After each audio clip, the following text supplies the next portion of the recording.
Türk milletinin ahengi ve sadası, Divan-ı Hikmet'in müellifi, Piri Türkistan'ın diyarı, Kazakistan'ın manevi merkezi Türkistan'dan hayırlı akşamlar, hayırlı Ramazanlar.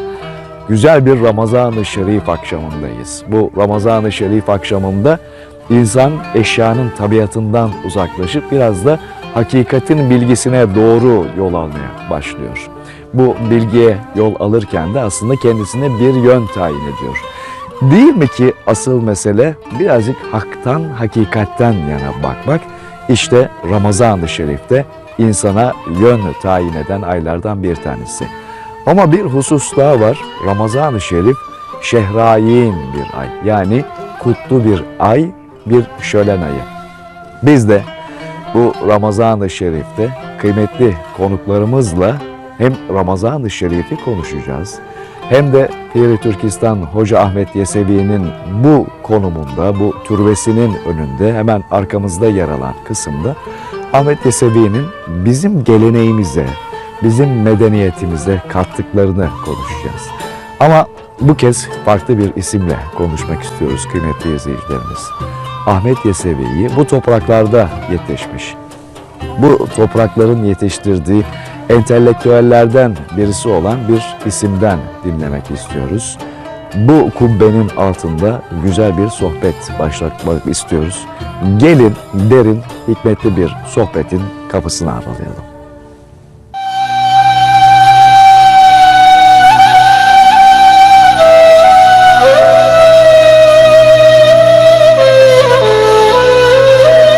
İnanarak iyi iş yapanlara güzel bir hayat vardır.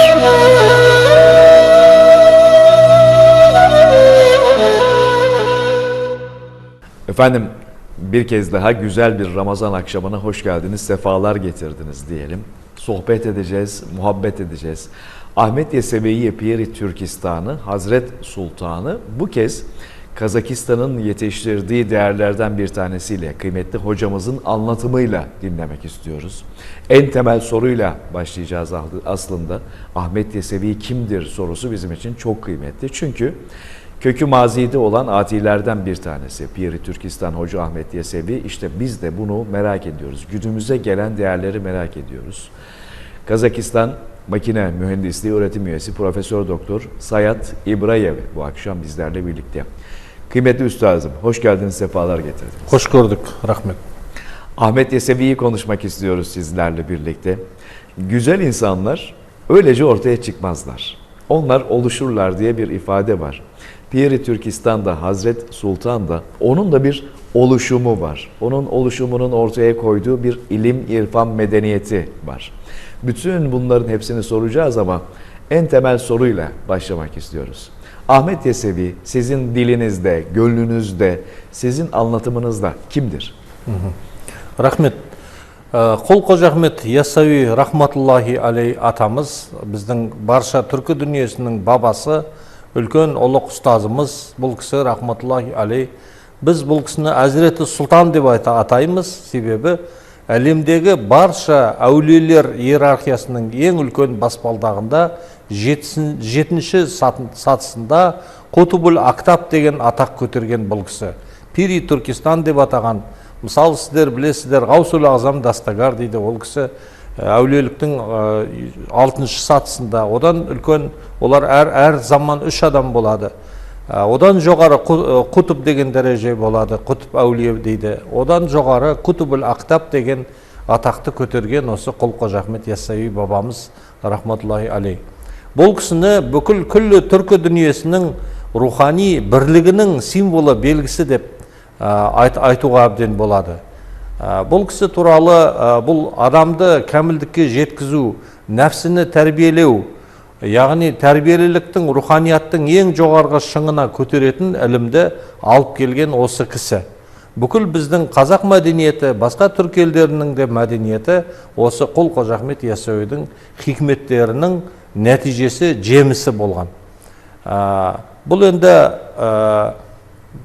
кешегі осыдан 100 жыл бұрын Ақтан Керейұлы деген қазақтың шайыры айтып кеткен, әулие Бекет Пірімнің Оғланды да ошағы жалыны шалқып шарпыған деп Маңғыстауда Бекет ата деген ердің соңы есет, пірдің соңы бекет деп аталған бабамыздың Оғыландыда мешіт зияраты бар. Сол туралы айтып келіп, үйренген үлгі жолы бар құл Қожа Ахмет тақсырдан, Алласы қалап әуелден уәлилерге бас қылған. Яғни барша Алланың достарының ең жоғарғы басшысы қылған. Миғражда нұрын көрген соң хақыра сөйлі паш қылған. Арыстан баптай досына аманат құрма тапсырған. Солардың үлгі жолы мен бекетім шықты дін түзеп, жүректің көзін аштырған, көңілдің көзін аштырған. Яғни осы рухани ілімнің түпкі нәтижесі Абай Құнанбайұлы айтатын жүректің көзі ашылса, көңілдің көзі ашылса, хақтықтың түсер сәулесі, іштегі кірді қашырса, ішті тазаласа, ішкі дүниені.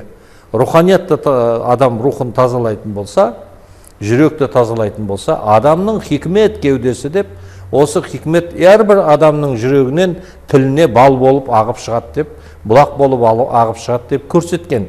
Осы ілімнің бастауында тұрған Қожа Ахмет Яссауи атамыз, бұл енді Құрандағы қасиетті Құран кәрімдегі Бисмиллахир-рахманир-рахим Құл хазихи сабили әду илаллахи аля басира.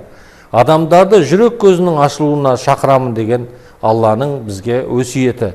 Әнә уә маниттабағани деп пайғамбар саллаллаху алейхи уассаламға сен айт деп айтады. Я болмаса Құранның басқа бір аятында Бисмиллахир-рахманир-рахим Яума ла янфау малун ва ла банун илля ман аталлахи би қалбин салим. Сендердің алдарыңда сондай күн бар. Алланың алдына келесіңдер. Сол кезде сен бай болдың ба, басшы болдың ба, президент, министр болдың ба, профессор болдың ба, бәрібір. Ол жерде ешқандай ешнәрсе құнды емес, тек қана қалбин салим, жүрегіміздің, көңілдің тазалығы ғана өтетін жер бар. Соған адам баласы осы дүние тіршілігінде соған дайындық қылу керек деген бабаларымыздың өсиетін қапысыз осы Яссауи бабамыз орындаған. Енді ол кісі айтады, менің хикметлерім Алладан фарман.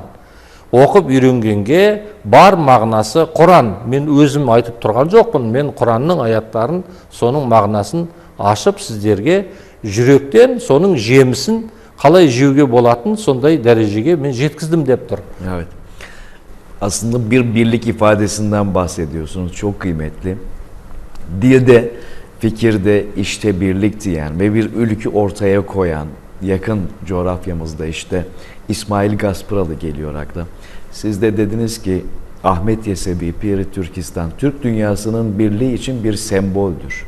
Hakikaten çok önemli bir kavram. Bir olmak, dir olmak, beraber olmak ve aynı yolu yürümek. Ama bu birbirini tanımaktan da geçiyor. Bunu neye dayandırıyorsunuz bu birlik ifadesini? Ahmet Yesevi, Türk dünyasının birliğidir derken neyi kastediyorsunuz? Biz кезінде Қазақстанда Қазақстан телерадио корпорациясының ақпараттық қолдауымен этно-мәдени экспедициялар ұйымдастырып, осы Қазақстан ұлы даланың барлық аймақтарын кезіп, содан кейін құрамында жазушылар бар, ғалымдар бар, Монғолияның жеріне дейін ол жерде Баян-өлгейдегі қазақтар бар, Алтайдағы қазақтар бар, сол жерлердің барлығын аралап жүріп, біз бір нәрсеге таң қалғанбыз. Ол Алтайда бізбен туысқан түркі халықтар бар, бірақ олар шаманизм, шамандық деңгейінде қалып қойған, біздің дін исламға кірмеген. Сол себепті біз оларды қалмақ деп атағанбыз. Алланың бәрекетінің сыртында, исламның бәрекетінің сыртында қалып қойған. Олар да атқа мініп жүреді, олар да қазақ үй, киіз үй тігеді, олар да қымыз ішеді деген сияқты салты, дәстүрі бәрі бізбен бірдей, бірақ көңіл, жүрек басқадай. Олар бір ауыл отыр, 2000 адам бір ауылда, олардың өзінің тілі бар, олар тасқа шоқынады, тасқа табынады. Аллаға емес, тасқа. Көрші ауыл бар, ол жерде 1,5 мың адам тұрады, олар бір ағашқа сыйынады, ағашқа табынады. Ей ағаш, сенің бұтақтарың ұзын, сен тәңірге жақынсың, сен айтшы, мен мынандай қызға ғашық болып қалдым деп, сол ағаштан сұрайды, соған сыйынады. Сондықтан олар бір-бірімен көрші ауылдың тілін түсінбейді, тілдері басқадай мүлдем бөлек. Құл жиылып бас болмас, құм жиылып тас болмас дейді қазақ айтады. Ал Абайдың әкесі Құнанбай атамыз айтады, Құм жиылып тас болады, іліктірер алай болса, құл жиылып бас болады, біріктірер Құдай болса дейді.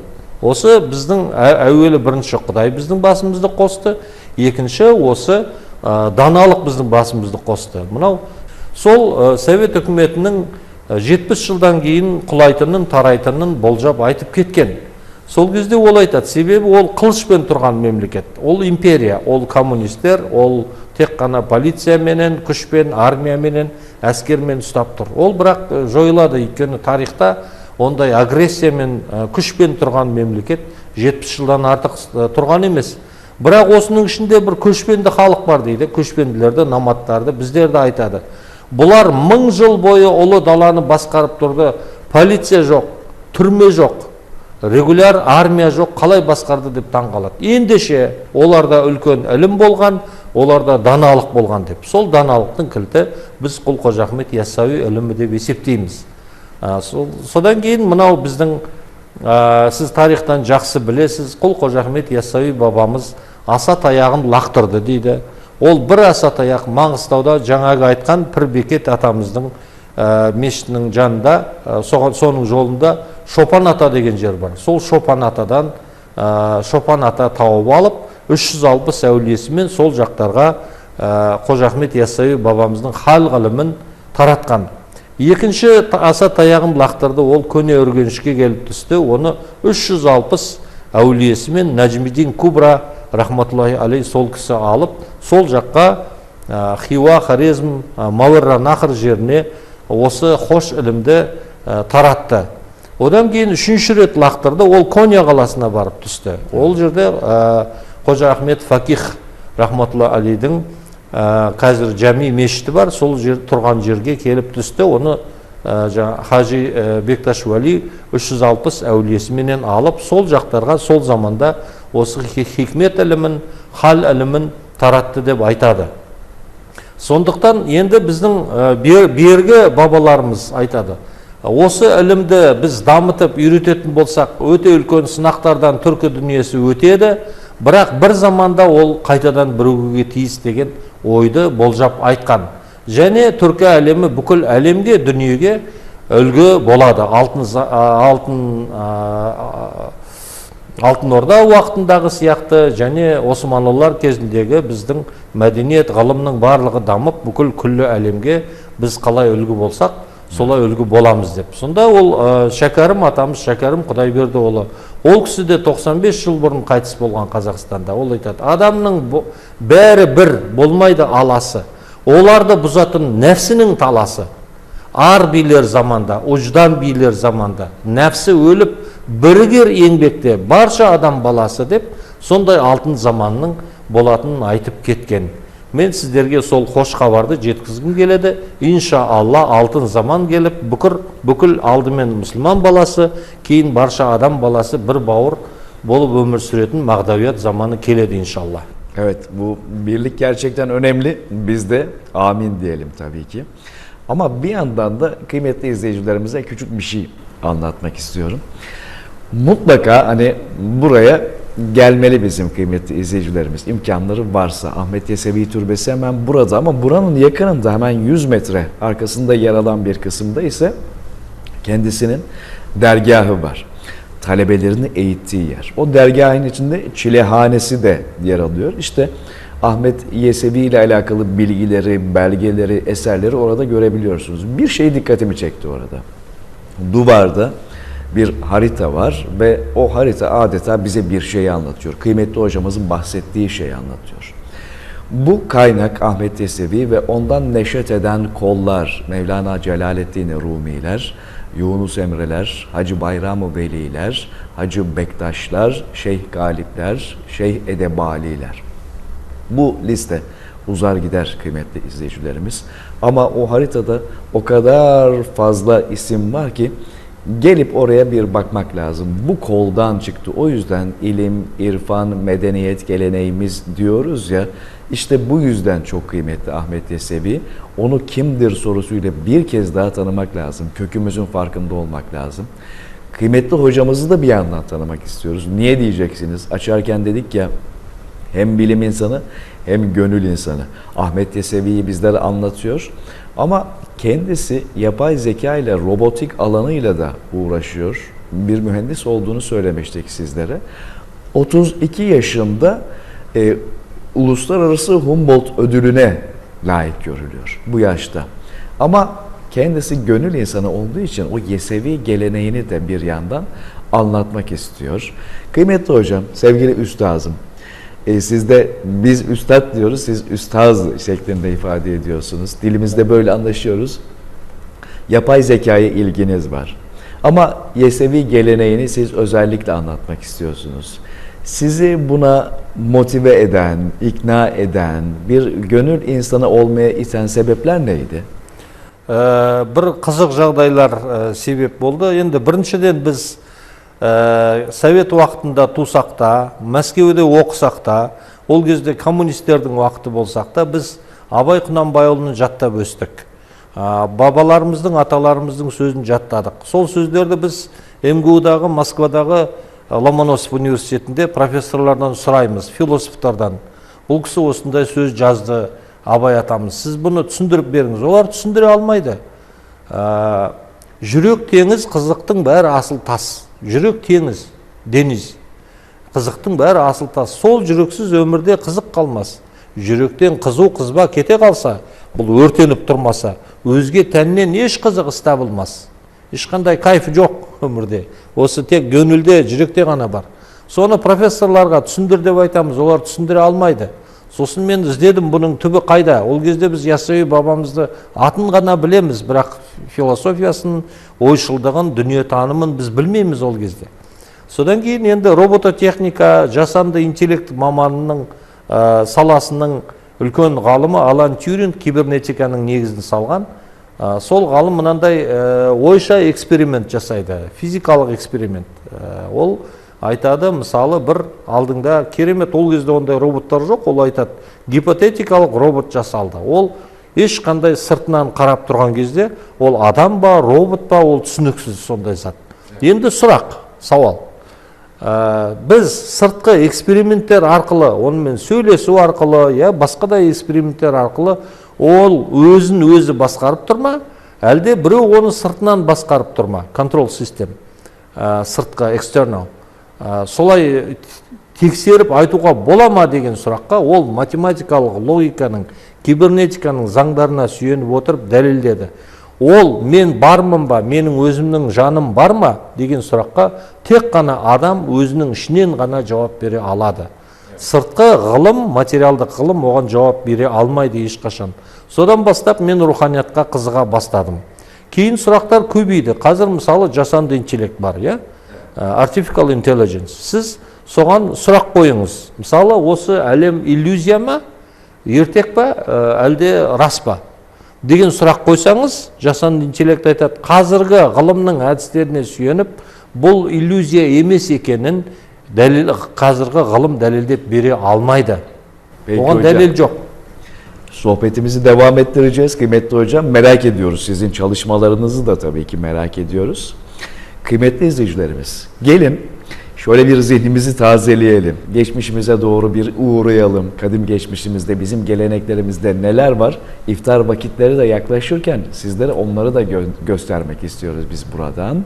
Ramazan geleneklerine kulak verelim, izleyelim birlikte. Sonrasında sohbetimiz kıymetli hocamla devam edecek. Ramazan gecesi sahurla birlikte başka bir ritme girer. Sahur vakti uykudan bilinçli bir kopuş anıdır. Bedenin dinlenme isteğiyle ruhun uyanıklığı arasında kurulan ince bir dengedir. Bu denge, Ramazan'ın gündüzlerine hazırlık olduğu kadar, gecenin de anlamını tamamlayan bir zaman dilimidir.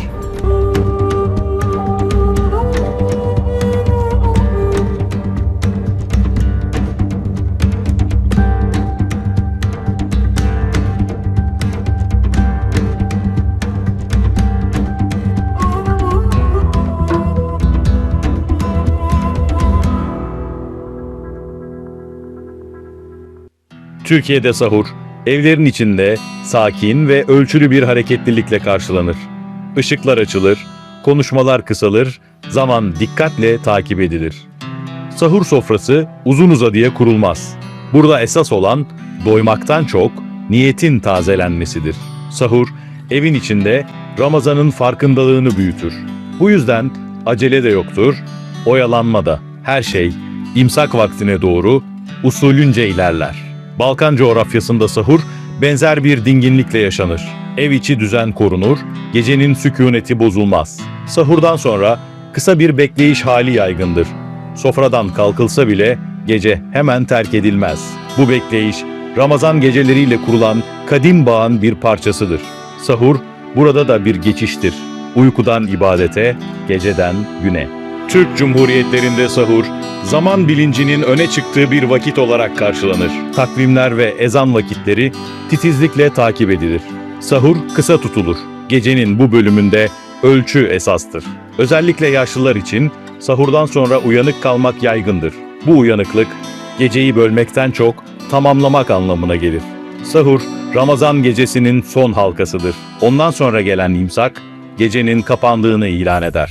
Sahurun en belirgin yönlerinden biri, imsak vaktine doğru artan dikkat halidir. Çünkü imsak, yalnızca yeme içmenin sona erdiği bir an değildir. Sahurun anlamını da mühürler. Bu mühür, gün boyu sürecek sabrın başlangıcıdır.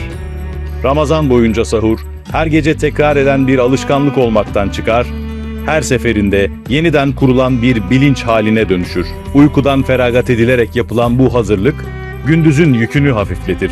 Sahurda kazanılan dinginlik, orucun yalnızca aç kalmak olmadığını hatırlatır.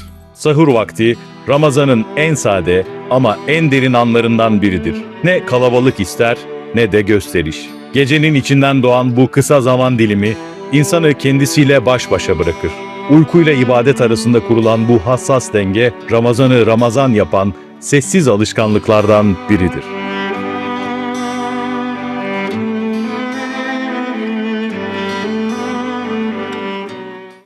Türkistan'da sözün özü devam ediyor. Piri Türkistan, Hoca Ahmet Yesevi'nin türbesinin hemen yakınlarındayız, önündeyiz. Güzel bir kubbenin altında kıymetli hocamız Profesör Doktor Sayat İbrayev'le muhabbetimiz devam ediyor. Kıymetli hocam, sevgili üstazım, bir yandan da tabii ki Ramazan geleneklerini izledik biz ama Kazakistan'ın da Ramazan gelenekleri var. Kazakistan da burada Ramazan'ı farklı bir ay şeklinde yaşıyor. Buranın da bir kültürü ve o kültürün yansımaları var. Birazcık burayı bize anlatır mısınız? Burada Ramazan nasıl gelir? Ramazan nasıl hoş geldin denir? Ramazan'da neler yaşanır? İftarda, sahurda, yemeklerde. Bizi biraz aydınlatırsanız seviniriz. Bizde endi bizning suhbatimiz Qul Qo'ja Ahmet Yassaviy rahmatullohi alayhi babamızның әңгімесінің аясында болғандықтан бұның рухани жағына көбірек мән берсек деп ойлап едім. Қазір бізде Қазақстанда жастардың арасына сол жағына қарай көбірек қызығушылық бар. Сұрақтар сол жағынан болады. Біз тек қана аш жүргеннен я болмаса намаз оқып денемізбен қимыл жасағаннан гөрі адам өзінің рухани дәрежесін, интеллектуалдық дәрежесін көтеруге бұл көмектесе ме деген жаңағы сұрақты қояды. Бұған мысалы Хазіреті Мәшһүр Жүсіп Көпейұлы осыдан 100 жыл бұрын қайтыс болған. Ол кісі денесі шірімей 25 жыл жатқан, көмілмей, бізде ақым деп айтады, сол жерде көмілмей денесі шірімей жатқан әулие кісі.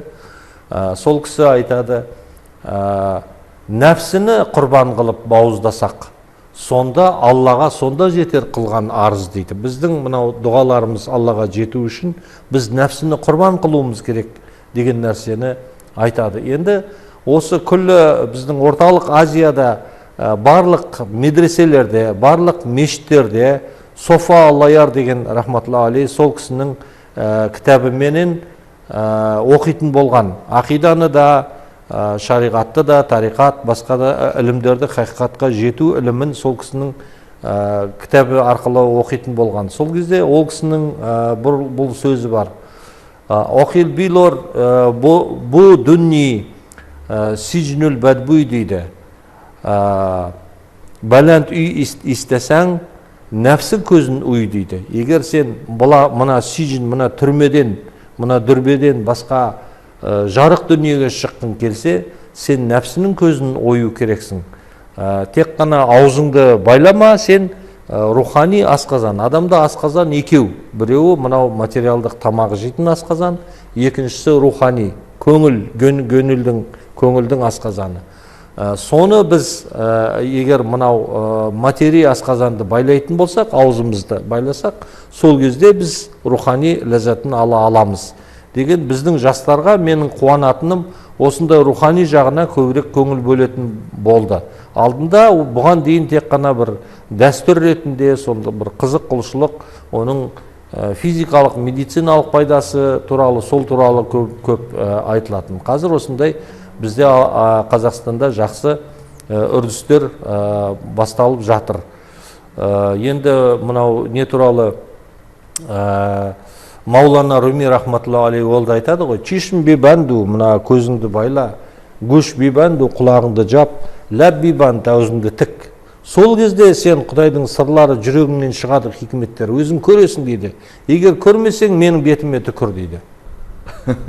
Ahmet Yesevi aslında Ramazan geldiğinde hem ziyaretgah olarak da tabii burası çok fazla ziyaret edilen yerlerden bir tanesi. Ama ayrı bir güzellik de geliyor Ramazan gelince Ahmet Yesevi Türbesi'nin etrafına. Sizin de söylediğiniz gibi kalp ile, gönül ile, göz ile, kulak ile, dudak ile, yani konuşma ile, neye konuştuğuna dikkat etme ile de aslında Ramazan Kazakistan'da Türk kardeşlerimiz arasında da ihya ediliyor. Bir kez daha Ahmet Yesevi'ye dönecek olursak, Pir-i Türkistan'a dönecek olursak, siz aslında bir bilim insanı olarak biz hız çağındayız kıymetli hocam. Ramazan ayı modern ayın böyle hızına vurulmuş bir sekte, bir yavaşlama ayı. Ahmet Yesevi'nin öğretileri de bize bir şeyi anlatıyor. Yani diyor ki kökü geçmişte olan ati diyoruz ama öğretiler hala güncel. Niye güncel olmalı? Niye önemli? Aktüellitesi, yani bugün de onun hala işlevsel olması. Bundan kastettiğimiz şu: ahlak yine Ahmet Yesevi'den öğrenilmesi gerekiyor. Edep yine Ahmet Yesevi'den öğrenilmesi gerekiyor. Cömertlik yine Ahmet Yesevi'den öğrenilmesi gerekiyor. Eğitim, yani terbiye, yine Ahmet Yesevi'den öğrenilmesi gerekiyor. Bugün niye hala aktüelliğini, güncelliğini koruyor Ahmet Yesevi'nin öğretileri? Осы біздің заманға бұл ілімнің керек болатын себебі, бұл көп факторлар бар. Бірінші, сыртқы факторлар. Тек қана жаңағы глобалды қатерлер біздің, мысалы, мемлекеттігімізге, ұлттығымызға, ұлттық идентификация деп айтамыз. Біз өзімізді қазақ ретінде танимыз. Оның ішінде түркі дүниесінің өкілі ретінде қара шаңырағы Түркістан, оның ішінде ислам дүниесінде біз мұсылманбыз деп танимыз. Соған келіп жатқан қатерлер бар. Ол глобализм деп жаһандық үрдістер бар. Оның ішінде ішкі де себептер бар. Мысалы, қазір мынау жаңағы диджитал орталық, цифрлық орталық, медиа кеңістікте де дау-дамай көп, адамдардың арасында жаңа бір-бірін толеранттықтан алыс кететін, бір-біріне шыдай алмайтын, пікір қайшылығымен түсінісе алмайтын көптеген себептер бар. Мысалы, балаларымыз жаңағы осы компьютермен, телефонмен тәрбиеленіп жатыр деген проблема бар. Осы нәрселердің барлығының жауабын, әрбір проблеманы жеке алып қарап, осыны яссауи ілімінің аясында шығаруға болады, шешімін табуға болады. Әртүрлі пікірлерді бір ортақ пікірге келтіруге болады. Мысалы, қазақта мақал бар: жақсының сөзі ақыл шақырады, жаманның сөзі ашу шақырады. Қазір біздің теледидардан, я болмаса әлеуметтік желілерден, фейсбуктан, я болмаса ютубтан көріп отырғандарымыз көбінесе бізде негатив, ашу шақырады, ашуландырады, стресс көбейеді. Жастардың мына қазіргі қоғамға бейімделуі де өте қиын. Біздің жас кезімізде біздің әкелеріміз айтатын бізге, бабаларымыз: сен жақсы оқы, өте университетте жақсы оқысаң, сен жақсы қызмет істейсің, жақсы жұмыс жасайсың. Қазір университетті өте жақсы бітіріп шығады да, бірақ 3-4 жерде жұмыс жасау керек болады.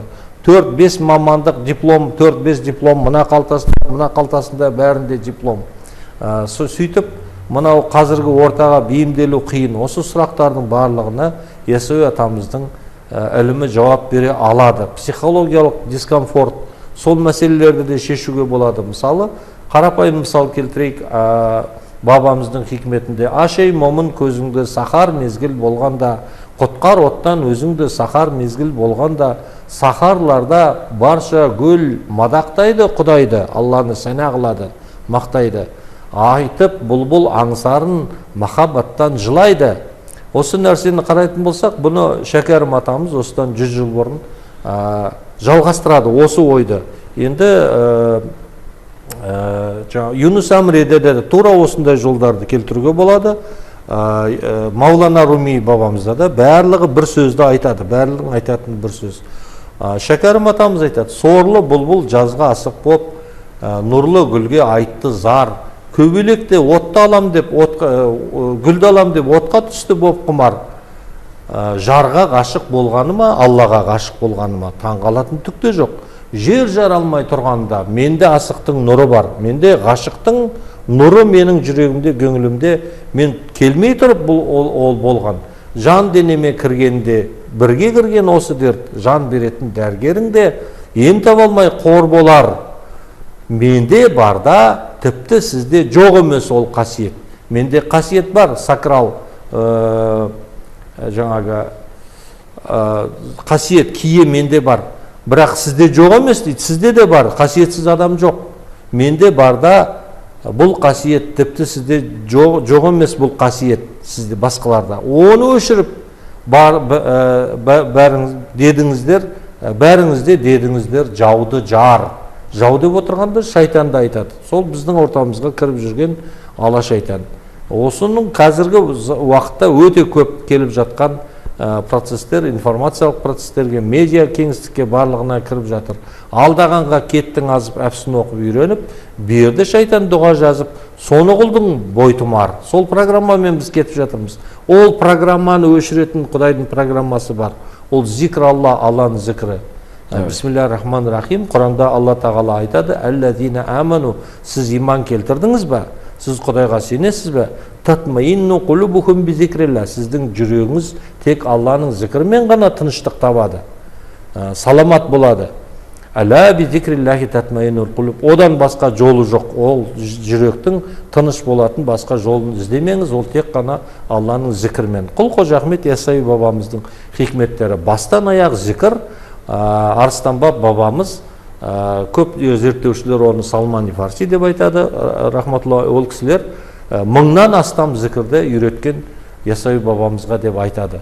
Сол нәрсе қазір Жапонияда да, Жапанда зікір салып жатыр мешіттерде, Канадада, орталықтарда салып жатыр, Америкада да, Еуропада да, барлық елдерде сондай орталықтар. Біреу терең түсініп жатыр, біреу жай бет жағын ғана түсініп жатыр, бірақ барлығында да осы нәрсенің керек екенін, психологиялық адаптация осы бізде отырған заманға керек екенін барлығы да түсініп жатыр.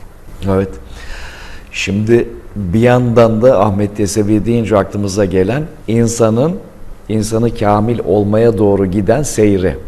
İnsan da bir halden bir hale doğru, bu da daha iyi bir hal olmak suretiyle devinen bir varlık. Şimdi insanı kamil olma yolunda Ahmet Yesevi hemen aklımıza geliyor. Şu noktadan aklımıza geliyor kıymetli hocam. Hani kelam ehli diyor ya, insanı kamil olmaya lazım olan irfan imiş diye.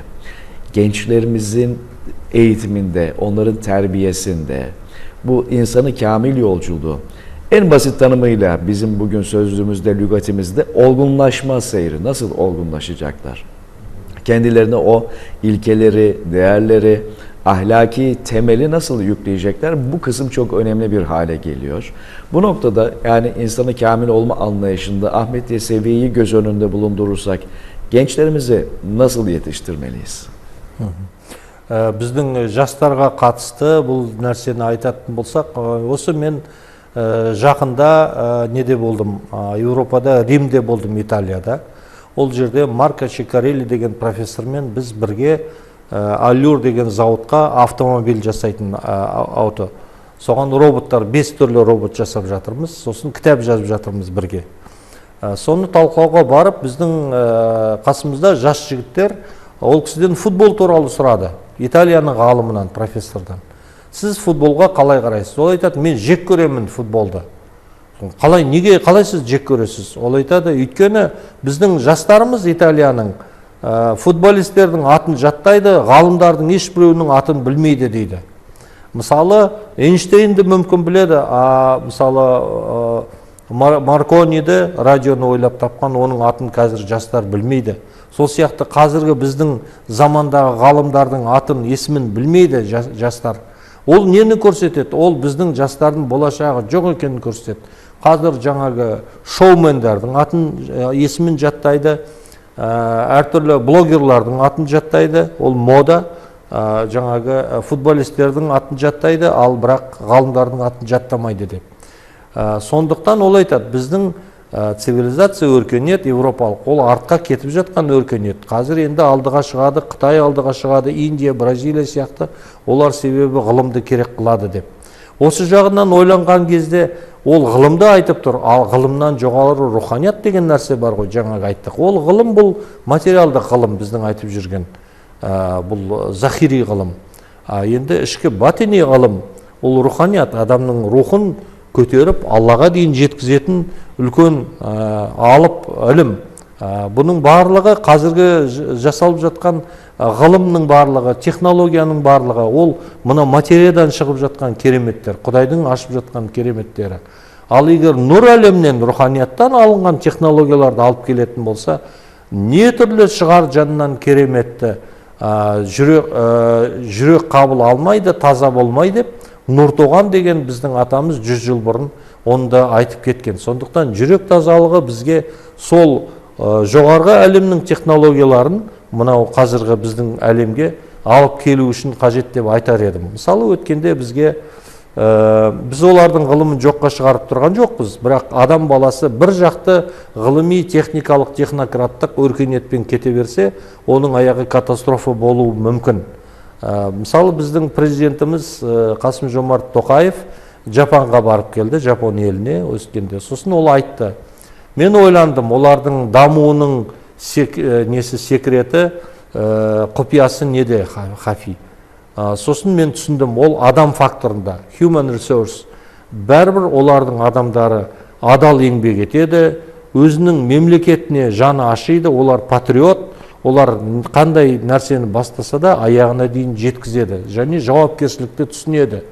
Ал біздегі жаңа коррупция болсын, сатқындық болсын, тек қана қалтаны, қарынды ғана ойлайтын қарын сана, жүрек сана емес, қарын санамен өмір сүруге болмайтындығын сол кісі де айтып жатыр. Сондықтан біздің жастарға осы ілімнің керек жері, бұнсыз біздің мемлекетіміз дами алмайды. Себебі біз Европа емеспіз. Европаның өзі қайда кетіп бара жатқандығы жаңағындай процестер бар. Мысалы, даосизмге, конфуциялық дәстүрге негізделген Қытай, оңтүстік шығыс Азия мемлекеттері баяғыда айтты.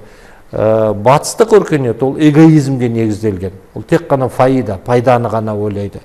Абай атамыз айтады, пайда ойлама, ар ойла, ожданды ойла.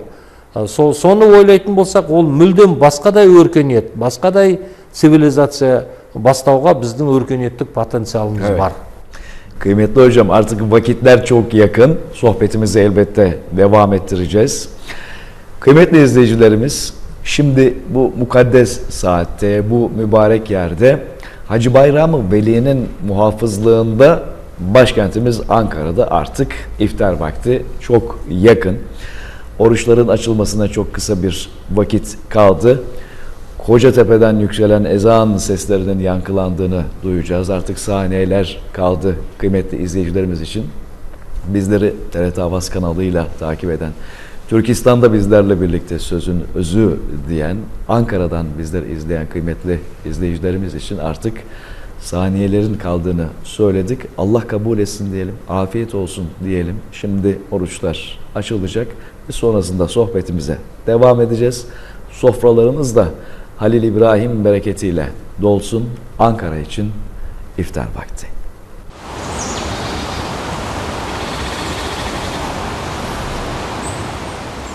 Allahu Ekber, Allahu Ekber. Allahu Ekber, Allah.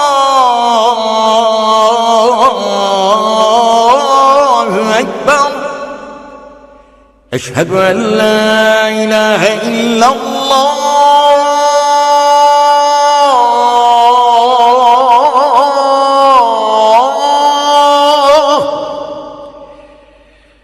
أشهد أن لا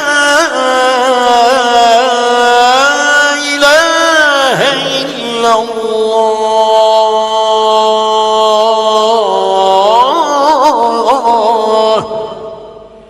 أشهد أن محمدا رسول الله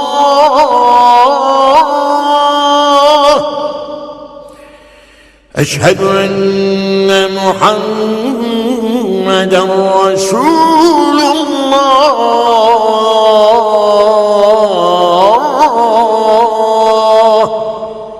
حي على الصلاة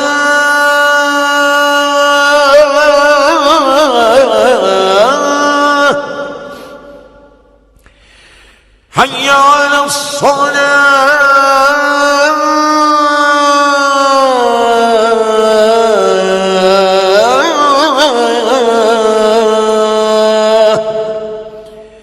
حي على الفلاح حي على الفلاح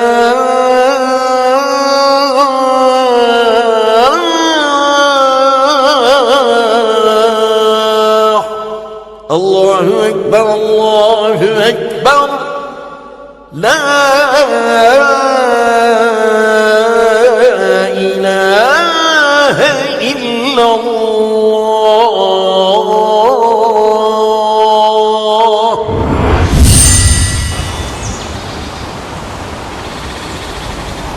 Bismillahirrahmanirrahim. Allah'ım, senin rızan için oruç tuttum, sana inandım, sana sığındım. Senin rızkınla orucumu açtım. Hamdolsun verdiğin nimetlere, sağlık ve afiyete. Ey bağışlaması bol Rabbim! Beni, ailemi, milletimi, devletimi ve inananları koru. Rahmetini, yardımını esirgeme ülkemizden. Bizlere yaşama sevinci ver. Her türlü güçlüğe karşı dayanma gücü ver. Senin her şeye gücün yeter. Amin.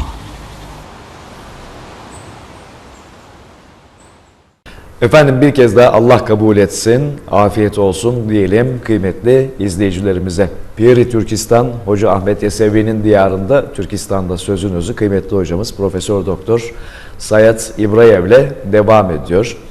Bir yandan da insan hayatı gibi toplumların hayatı da Ahmet Yesevi'nin öğretileri de sadece gül bahçesi olarak nitelendirilemez. Zorluklardan geçtiği dönemler vardır. O ilerleyişi sağlamak için de o dikenli yollara da katlanmak lazım. Kıymetli hocama da sormak istiyoruz bu zorluk dönemlerinde neler yaşandı diye. Üstadım, Ahmet Yesevi'nin öğretilerinin de zorluğu, çetin yollardan geçtiği dönemler oldu. Özellikle Sovyet döneminde. Buralarda nasıl koruyabildi kendini bu öğretiler ve günümüze bir miras olarak kalabildi? Өте қызық, жақсы сұрақ. Совет үкіметі намаз оқуға рұқсат етпеді. Намаз оқығандарды атты, түрмеге жапты, дүрбеге. Ораза ұстауға рұқсат етпеді. Сен неге сәреде шам жақтың деп алып кетіп, адамдарды атып, лагерлерге алып. Мешіттерде шарапхана жасады, шошқахана, торайхана жасады, басқадай әртүрлі жаман нәрселер жасады. Бірақ біздің дәстүрлерімізге, әсіресе әулиелерге жасайтын құрметімізге олар ол өліп жатқан өлік, жүрі берсін деп оған қарамады. Ол жерде еш нәрсе жоқ деп ойлады. Шын мәнісінде біз сол советтік уақытта да осы әулиелерге, аталарымызға жалғасып тұрдық, соларды құрметтедік, соларға үйде отырып Құран оқыдық. Құран оқыған жарайды, оқи берсін, ол өлілерге жасап жатқан нәрсе, ол дәстүр, оның дінге онша қатысы жоқ деп есептеді. Соның арқасында біз дінді сақтап қалдық, иманды сақтадық. Мысалы, бесік тербетіп отырып, аналары кішкентай баланы бесікте тербетіп отырып, ля иляха иллалла, иллаллада пайда бар, білмеген жанға не айла бар, барар жерің қараңғы, шам шырағың сайлап ал, деп бесікті тербетіп отырды. Оны бесік әні деп ойлады, шын мәнісінде ол әлди деп жаңа баланы тербетіп отырып, иманды баланың жүрегіне сіңірді. Әлди деген сөздің өзі аллай деген сөз. Қазақ молланы молда дейді. Мысалы, сол сияқты солай өзгеріп, Алланы алда берген дейді, мысалы, кісінің есімін. Солай өзгеретті, жұмсарып барып, әлдиге айналды. Мысалы, біздің қазақта алақай деген сөз бар, алақай. Ол Аллахай екенін білген жоқпыз, алақай деп жүрдік. Сол сияқты біздің жыр дастандар арқылы көптеген ұғымдар бізге енді. Батырлар жырының барлығында да осындай болды. Мысалы, Абай атамыз, оның шын аты Ибрагим Құнанбайұлы. Сол кісінің есімін Ибрагим деп қойған тұңғышбай Ешен деген ишан деген мағынада. Сол қазіргі Шығыс Қазақстан, Семей жақтан осы Түркістанға келіп, қайтарында Ибрагим атаның басына зиярат қылып түс көреді. Сол түсінде Құнанбай деген әкесін көреді, әкесінен биік тұрған Абайды бір баланы көреді, оның атын білмейді әлі, ол туған жоқ ол бала. Содан кейін бұл қай бала қайдан келді деп тұрса, оның шешесі Ұлжан анамыздың етегі көйлегінің бүкіл Шыңғыстау деген тауды жауып тұр екен. Осы Құнанбайдан бір ұл туады екен, атын Ибрагим деп қою керек екен деп, содан ол кісінің атын Ибрагим қойған. Сонда ол кісі жылына бір рет, екі рет осы Қожа Ахмет Яссауи зияратына жылда екі рет келіп жүргендігі айтылады әңгімелерде. Сосын Сарғалдақ қожа деген кісілер болған. Ол кісі Абылай ханның, атақты Абылай хан осы Яссауи бабамыздың кесенесінде жатыр. Сол кісінің ұстаз болған, ол кісі Бақшайыз қожалардың ұрпағы болады. Солай қожалармен жалғастық, руханиятпен жалғастық Совет үкіметі уақытында да өшкен жоқ. Мысалы, Мәшһүр Жүсіп атамыздың өлеңдерін кішкентай кезінен, бала кезінен жаттап өтті біздің Павлодар, Баянауыл жақтың қазақтары. Ол кісі айтады: үшеу деп айта алмадым 3 жасымда, атамның жүруші едім арқасында атасының. Аллаху иллалла Аллаху Аллах айлап жүгірдім жақсылардың алқасына. Сол алқа зікірді айтып отыр. 5 жаста аузым алдым бисмилләні, 5 жастағы бала бисмилля деп айттым дейді. Әптиек Құран оқып білдім мәні. Яссауи құл Қожа Ахмет хикметінен көңілге төгілді нұр хош кәләмі деген сөздерді кішкентай кезінен жаттадық. Бірақ оның мағынасын ол кезде адамдар түсінген жоқ. Қазір енді осындай заман келді. Қазір осының барлығы қызығушылық тудырып, біз осыған ақырын түсінуге біз келе жатырмыз. Мысалы, Абай атамыздың махаббатпен жаратқан адамзатты сен де сүй, ол Алланы жаннан тәтті. Адамзаттың бәрін сүй, бауырым деп. Қытай болсын, орыс болсын, Америка болсын, Италия бәрін, түрік болсын, қазақ бәрін жақсы көр. Адамзаттың бәрін сүй, бауырым деп. Және сүй хақ жол деп әділетті, адалат. Осы 3 сүю болады имани гүл. Иманның асылы 3 деп сен тахқиқ біл. Усуләддин. Ойландағы үшеуін таратып бақ. Басты байла жолына малың түгіл деген өсиетті біз жаттадық. Коммунистік кезде жаттадық. Мен 17 жасымда бүкіл Абайдың өлеңдерін жаттап алдым. Соның арқасында бізде осы иман, осы түсінік бізде қалды. Соның дәні біздің жүрегімізге егілді, көңілімізге. Енді ол сол қазір осы заманда жемісін береді, осындай қараңғылыққа кетеді. Мынау күн батады ғой, күн батқаннан кейін міндетті түрде күн шығады. Бұрынғы даналар күн батқан кезде қуанады екен, біз таң атқан кезде қуанамыз ғой. Бұның артынан ататын таң бар деп. Сондықтан біздің әлде алдымызда ататын таңымыз бар. Ол руханият заманы, ол алтын ғасыр, мағнавият заманы деп аталады, ол мағдавият zamanı deyip de bizden atalarımız aytıp gitken. Evet. Ve sonrasında da aslında böyle eserler ortaya çıkıyor. Hemen türbenin önündeyiz. Piri Türkistan Hoca Ahmet Yesevi türbesinin önünde. Önce dergah vardı.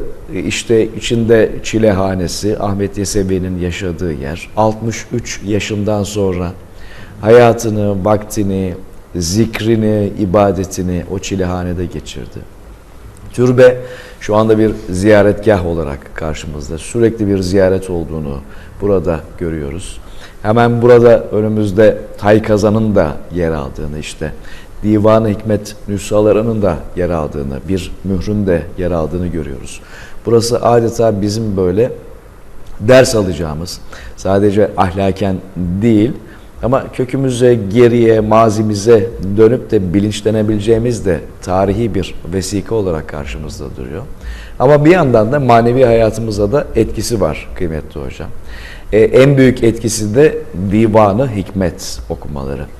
Adeta 8 asır öncesinden bize bir şeyler söylüyor. Biz sohbetimizi devam ettireceğiz ama Divan-ı Hikmet demişken Divan-ı Hikmet'e biraz kulak vermek istiyoruz. Sonrasında bu türbenin manevi hayatımızı etkilerini sizinle birazcık konuşmak istiyoruz müsaadenizle. Şimdi gelin birlikte şöyle bir Divan-ı Hikmet'in o hikmetli sesine, bize ne anlattığına bir kulak verelim kıymetli izleyicilerimizle birlikte. Kıymetli izleyicilerimiz, tam 8 asır öncesinden söylenmiş, güzel Türkçe ile ifade edilmiş, yalın bir dille söylenmiş, Farsçayı bilir ama güzel söyler Türkçeyi diyen Ahmet Yesevi'nin diliyle ve kıymetli hocamız Profesör Doktor Musa Yıldız'ın anlatımıyla Yesevi Hikmetleri bölümü Türkistan'da sözün özünde şimdi ekranlarınızda olacak. Gelin birlikte hükmün arkasındaki o hikmetlere bir kulak verelim. Sonrasında sohbetimiz kaldığı yerden devam edecek.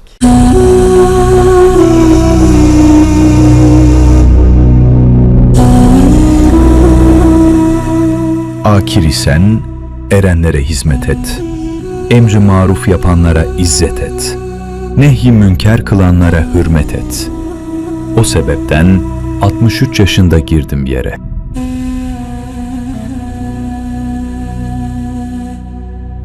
Bu dörtlük Hoca Ahmet Yesevi'den biz torunlarına toparlayıcı bir vasiyet gibidir. Ona göre akıllı insan erenlere, Allah dostlarına, mana büyüklerine hizmet edendir. Akıl sadece dünyevi kârı hesaplamak değil, ebedi saadetin kapısı olan hizmet ve edep anahtarını bulabilmektir. Ali İmran suresi 104. ayette vel tekun minkum ummetun yed'ûne ilel hayri ve ye'murûne bil marufi ve yenhevne anil munker, yani içinizden hayra çağıran, iyiliği emreden, kötülükten men eden bir topluluk bulunsun buyurulur. Büyüklere hizmet etme, tasavvufun lütuflara mazhar olma kapısıdır. Hoca Ahmet Yesevi'ye göre akıl sadece dünyevi kârı hesaplamak değil, ebedi saadeti kazandıracak kapıları bulmaktır. O kapılardan en önemlisi de erenlerin hizmetinde bulunmaktır. Emri bil maruf, yani iyiliği yaymak ve nehyanil münker, yani kötülükten sakındırmak, sosyal sorumluluğun, toplumsal bir görevin ötesinde imanın kemale ermiş halidir. Unutmayalım ki hizmet eden yükselir, kibirlenen ise kendi karanlığına düşer. Bu yüksek ahlak toplumu ayakta tutan manevi çimentodur. Hoca Ahmet Yesevi Hazretleri bu ikinci hikmetinin 18. dörtlüğünde akıllı bir insan isen erenlere hizmet et. İyiliği yayanlara değer ver. Kötülükten sakındıranlara saygı göster. O sebepten 63 yaşında yer altındaki çilehaneme girdim demektedir.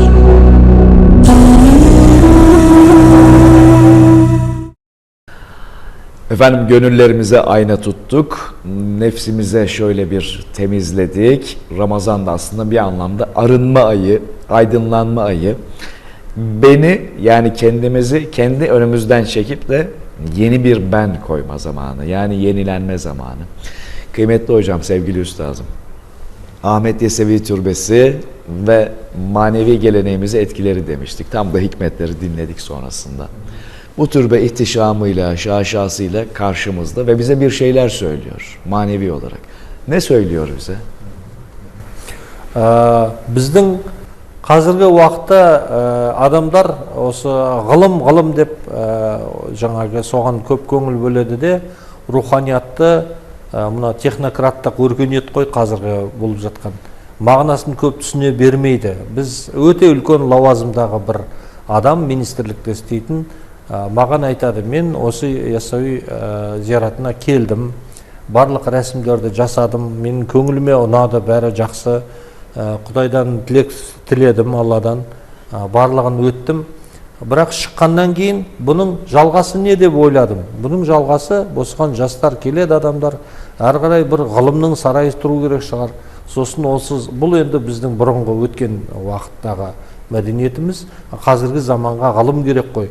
Сондай ғылымның сарайы тұру керек шығар, мынаның қасында зираттан шыққан адамдар соған бару керек деген пікір айтты.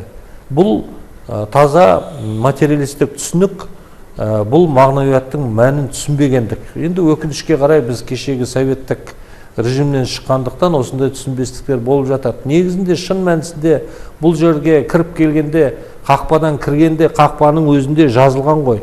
Әулиенің есігі бақыттың кілті деп. Осы әулиенің қақпасы дәргейі бақыттың кілті. Құнсыз құлың дәргейіңе йығылап келдім, жылап келдім деп Құл Қожа Ахмет Яссауи қолым тұтып жолға салғыл әнтәл хади. Ей жолға салушы, хади сенсің, әнтәл хади, сен мені тура жолға салшы деп, әнтәл хади, әнтәл хақ деп Яссауи бабамыз жырлады. Енді біз осы неге келген кезде құнсыз құлың дәргейіңе жылап келдім деп, осы әулиенің дәргейіне жылап келеміз. Бүкіл себебі қазақтың жырларында, дастандарында, фольклорында, ертегілерінде, аңыздарында қаншама қазақтың хандары, Абылай хан, Есім хан, Қасым хан болсын, қандай батырлары болсын, Қобыланды батыр болсын, Алпамыс болсын, барлығы да осындай әулиені зиярат етіп келіп, сосын бір кереметтей күшке ие болып, әулиенің караматы хақ екендігіне иланып көзін жеткізеді. Сол жырлар, сол дастандар. Мен кейде студенттерге былай деп түсіндіремін. Мысалы бізде Қазақстанда Байқоңыр деген жер бар. Сол жерден ракета аспанға ұшады, космосқа, ғарышқа, спейс жаңа неге. Сол сияқты бұл әулиелердің кесенесі, оның ішінде ең ұлығы Құл Қожа Ахмет Яссауи бабамыздың кесенесі. Бұл басқа мағынауи, рухани әлемге ұшатын, сондай старт жасайтын жаңағындай алаң.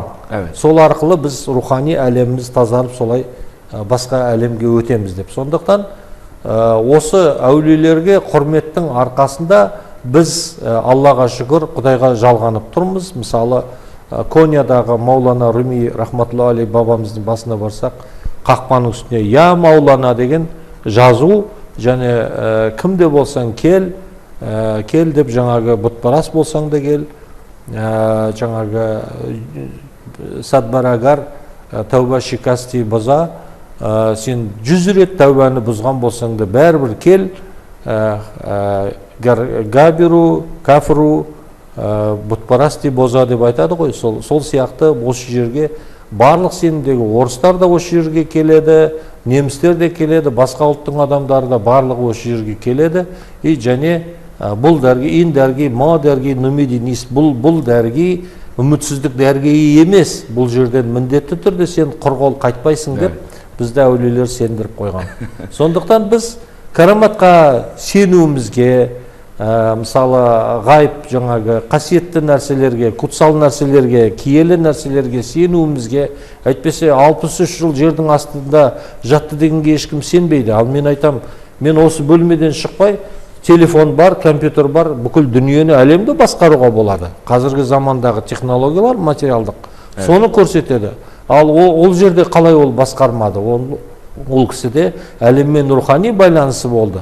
Сондықтан сол тыныштықта отырып бүкіл әлемді басқарды. Ол және қазіргі технологиялар соны растайтын дәлелдер де келтіруге болады. Сондықтан бұл біздің Das Numenose, мынау сакралды ілімдерді зерттеуші Рудольф Отто, Уильям Джеймс сияқты батыстың 100 жыл бұрын жазған кітаптары әлі актуалды.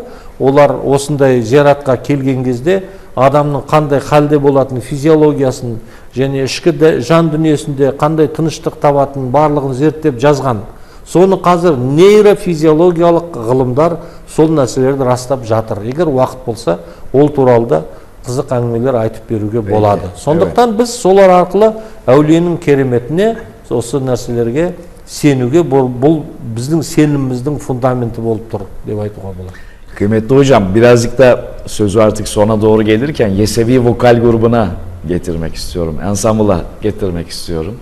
Sizin rehberliğinizde adeta yol alıyor Yesevi vokal grubu ve Hoca Ahmet Yesevi'nin hikmetlerini aslında modern dünyada farklı şekilde bize izah ediyorlar. Biraz da Yesevi vokal grubunun bu son dönemdeki başarısından, projelerinden bahseder misiniz? Birazdan da dinleyeceğiz zaten.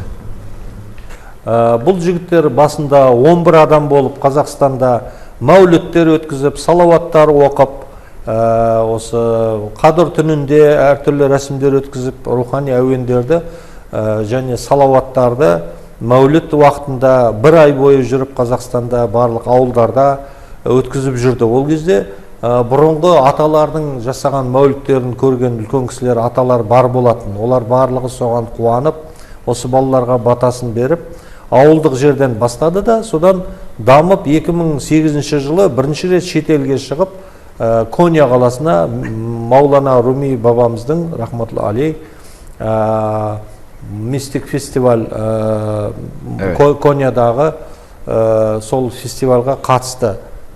Мистик мюзик фестиваль сол неде Коняда өткен, сол жерде түріктер бірінші рет өте үлкен қолдау көрсетіп, сондай клиптер түсіріп барып қайтты. Одан бері осы таяуда ғана Мысырда осындай діни әуендер айтатын фестивальда олар бірінші орынды жүлдені алды.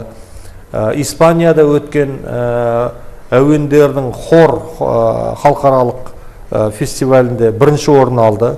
Және христиан шіркеуінде Қолқожа Ахмет Яссауи бабаның хикметтері орындалды. Мен сол кезде интервью бердім, айттым. Мысалы, Османлылардың кезінде олар барлығын жасады, бірақ шіркеуде хикмет айтты ма, мен білмеймін. Олар өте, христиандарды өте жақсы қабылдап рахмет айтты. Мына Оноре Бальзактың бір жазған сөзі бар, ол айтады, Наполеонның қылышпен бағындырмағанын мен қаламмен бағындырдым деп. Ал бұл жерде хикметтер арқылы, жүректен шыққан әуездер арқылы сондай фестивальдарға қатысты. Содан кейін Алжирда өтті, Сама деген, ол да рухани діни әуендердің фестивалі. Сол жерге қатысты, осы соңғы 1-2 жылдағы ғана осындай нелер. Енді осы ТРТ Аваз сіздің теледидарға да biz көп rahmet algısı айтамыз. Şimdi bir kez daha vereceğiz kıymetli hocam zaten. Tam da onu böyle yeri gelmişken, siz TRT Avaz demişken ben de 1-2 kelam edeyim. Vokal grubuna sözü bırakalım. Geçtiğimiz yıl kıymetli izleyicilerimiz biz yine akapella demiştik Türkistan'da sözün özünde ve çok beğenilmişti TRT Avaz'da bunu. Sahnede ne vardı? En kadim, en kusursuz ses, o enstrüman vardı, insan sesi. Herhangi bir enstrüman aleti yok. Ve divan-ı hikmeti anlatıyorlardı. Biz de bu akşam bu Türkistan'ın özünde, Ramazan-ı Şerif'in bu güzel akşamında bir kez daha sizi bu Yesevi vokal grubuyla, bir akapella ile divan-ı hikmeti farklı bir şekilde anlatarak baş başa bırakıyoruz. Sonrasında veda için burada olacağız. Allah, Allah, Allah.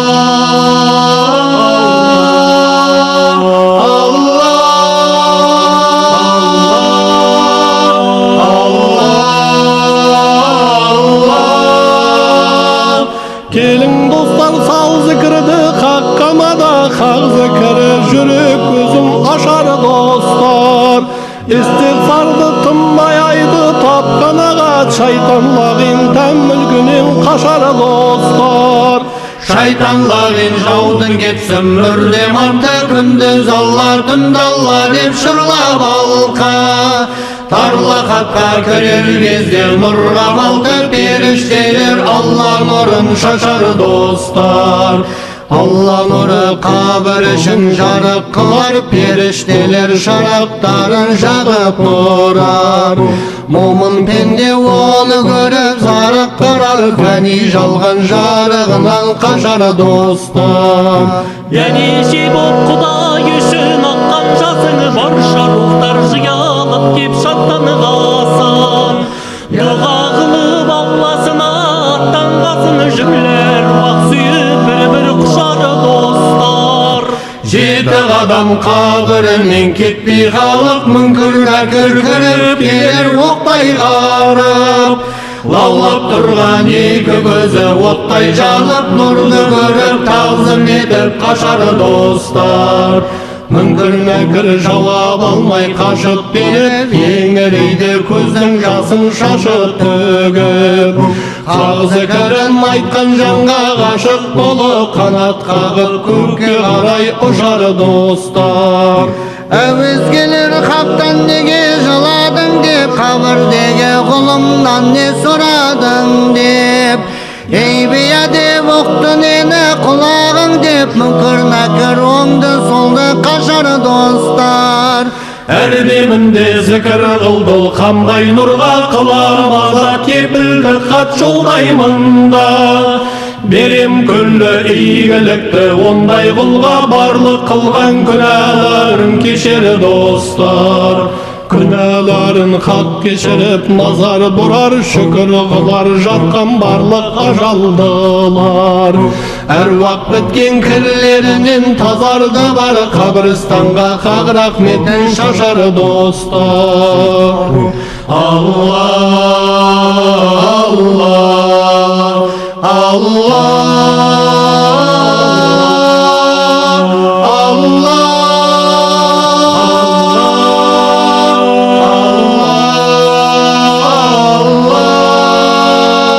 Elhamdülillah ondan geldi o жаратқан, biz құтылдық қабірдегі бар азаптан. Biz тірілдік өлік едік талабаттан, дұға қылып хаққа қолын жаяр достар. Мүңкір нәкір жылар сонда бар жарықтың иесі, сен жасын көрдің саңғарыптың. Лұтып етсең талайсызға бағдарыптың, сәжде қылып шәкіртілін ашар достар. Лә иләһә иллаллаға ғашық құрбан, дидар үшін дүние боқты шашып тынған. Ақыреттің шын саудасын кәсіп қылған, хауыз кәусар сусынынан ішер достар. Ғашық деп біл хаққа жанын қылса құрбаны, жаздар бұрақ сақарларда тұрса жолда. Жәрдемгері берендерден ұрсағындағы шолпан болақ түр базарын ашар достар. Мұнда тұрмас хақтың исі, баураған жан азыресі, бараласпас дауға жалған. Пақырлықтан ләззат алып тәуба оңған, ғарып болып улы сусын ішер достар. Құлға Ахмет махаббаттың отын жақшы, нәпсі пәле жер көкте жеп сапырмақшы. Топырақ боп жатсын өлмес кәпір нәпсі, нәпсі сөлген хүрмен қылман құшар достар. Алла, Алла, Алла,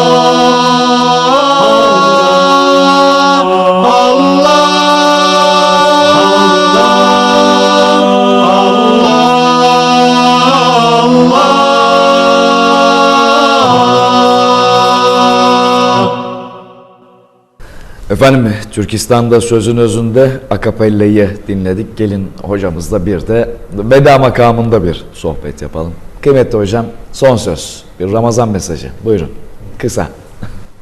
Баршаларыңызға Рамазан айы мүбәрәк болсын, құтты болсын. Бұл ясауи тобын сіздер осылай насихаттап Түркияның халқына жазып алып насихаттап көрсетіп жатқандарыңызға көп үлкен алғыс айтамыз.